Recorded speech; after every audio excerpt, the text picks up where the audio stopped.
আজকে আপনাদের দেখাবো দেশি মুরগির দেশি রোস্ট। এখানে আমি দেশি মুরগি নিয়ে নিচ্ছি একটা। এবার এই জায়গায় আমরা হলুদ দিয়ে নেব, তারপরে ঝালের গুঁড়া দেবো অল্প পরিমাণ, লবণ দেব, দিয়ে এটাকে আমরা ভালো করে মাখাই দেবো মাংসটা।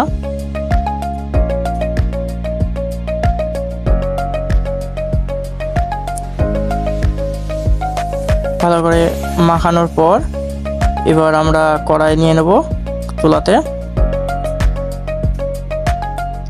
এবার পরিমাণ মতো তেল দিয়ে দেবো কড়াইয়ে। তেলটা গরম হয়ে গেলে এবার আমরা মাংসের পিসগুলো ওখানে দিয়ে দেবো। মাংসের পিসগুলো ভালো করে ভেজে নিতে হবে। দেখেন এক পিঠ আমার ভাজা হয়ে গেছে, এবার আমরা উল্টাই নেব একটা একটা করে।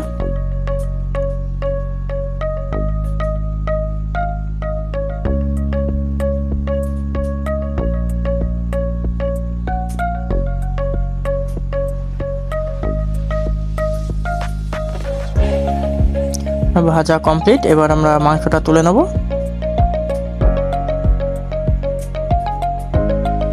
এবার আমরা আলু ভেজে নেব। আলুটা ভালো করে ভেজে নিতে হবে যেন আলুটা ভেঙে না যায়। দেখেন আমার আলুটা ভাজা কমপ্লিট, তুলে নিচ্ছি।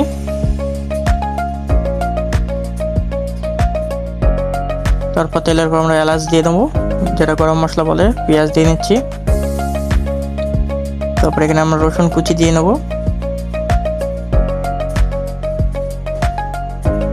আমরা ভালো করে এটা ভেজে নিতে হবে।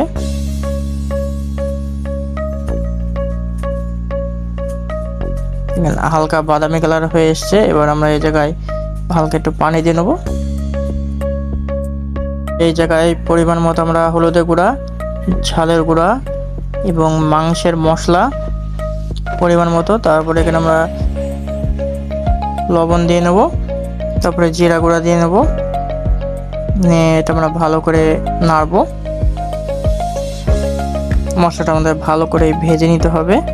দেখেন মশলা আমার তেল ছাড়ছে। এবার আমাদের যে আলু ভেজে নিয়েছিলাম সেই আলুটা আমরা এই জায়গায় দিয়ে নেব।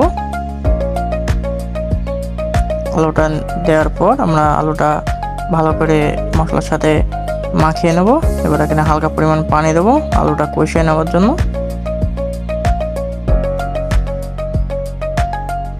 ঢেকে দেবো। এটা বারবার নাড়তে হবে, না তো নিচে লেগে যাওয়ার সম্ভাবনা থাকবে। আবার আমরা ঢেকে দেবো। দেখেন মশলায় তেল ছাড়ছে এবং আলুটাও আমার কষানো হয়ে গেছে। এবার এই জায়গায় আমরা যে মাংসের পিসগুলো ছিল সেগুলো দিয়ে দেবো। মাংসের পিসগুলো দিয়ে মশলার সাথে ভালো করে মাখায় নিয়ে এবার আমরা পরিমাণ মতো এখানে পানি দিয়ে দেবো। যেহেতু এটা রোস্ট হবে সেই কারণে এখানে পানির পরিমাণটা অনেক অল্প হবে। এরপর দেখেন পানি ছাড়ছে এখানে, তো আমরা এটা বারবার নেড়ে দিতে হবে যেন লেগে না যায় নিচে। এটা আবার আমরা ঢেকে দেবো। এখানে আমরা জিরা ভাজা গুঁড়ো অ্যাড করব ফ্লেভার আনার জন্য, দিয়ে তারপরে আমরা আবার ঢেকে দেবো।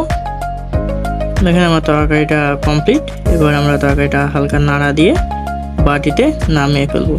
দেখেন রান্নাটা অনেক সুন্দর হয়েছে। ভালো লাগলে চ্যানেলটি সাবস্ক্রাইব করবেন। ধন্যবাদ।